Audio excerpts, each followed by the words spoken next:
এভাবেই কারাগার থেকে আদালত, আদালত থেকে কারাগারে ঘুরছে পতিত হাসিনার অর্থনৈতিক উপদেষ্টা সালমান এফ রহমানের ভাগ্যের চাকা। শুধুমাত্র জুলাই গণহত্যাই নয়, দেশের সম্পদ লুটের অভিযোগও আছে দরবেশ বাবা খ্যাত এই আওয়ামী লীগ নেতার বিরুদ্ধে। এবার সেই লুণ্ঠিত সম্পদের খোঁজ মিলল পশ্চিমা দেশ যুক্তরাজ্যে।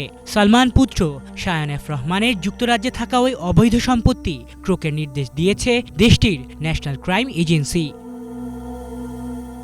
লন্ডন যেন বিলাসিতা, রাজনীতি আর রহস্যে ঘেরা এক শহর।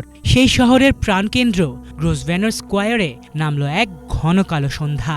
আলো ঝলমলে বিলাসবহুল অ্যাপার্টমেন্টে হানা দিল যুক্তরাজ্যের জাতীয় অপরাধ তদন্ত সংস্থা ন্যাশনাল ক্রাইম এজেন্সি, যার বিরুদ্ধে এই পদক্ষেপ। তিনি শুধুই কেবল ধনী ব্যবসায়ী নন, তিনি শায়ান এফ রহমান, গণঅভ্যুত্থানে বাংলাদেশ থেকে পালিয়ে যাওয়া শেখ হাসিনার তৎকালীন অর্থনৈতিক উপদেষ্টা সালমান এফ রহমানের একমাত্র পুত্র। লন্ডনের প্রাণকেন্দ্রে, যেখানে প্রতি ইঞ্চি জায়গার দাম আকাশ ছোঁয়া, সেখানেই শায়ানের মালিকানাধীন দুটি সম্পত্তি আজ এনসিএ এর ফ্রিজিং অর্ডারে আটকে গেছে।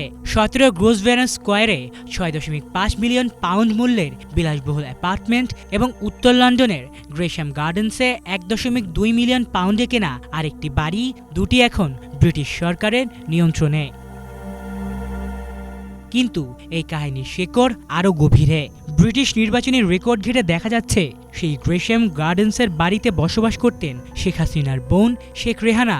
এখন প্রশ্ন উঠছে, এই সম্পত্তিগুলো শুধুই পারিবারিক ব্যবহারের জন্য কিনেছিলেন শায়ান, নাকি এসব ছিল অর্থ পাচারের জটিল পথরেখার অংশ?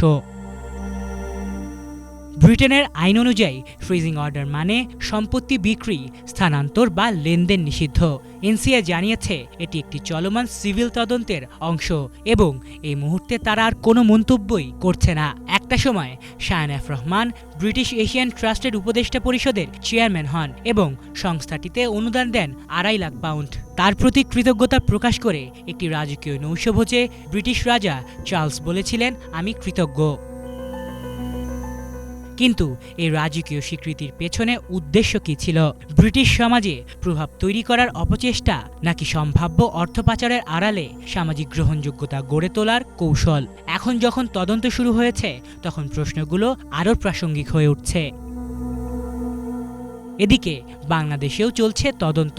সরকার জব্দ করেছে শায়ান, তার স্ত্রী এবং সালমান এফ রহমানের ব্যাংক হিসেব।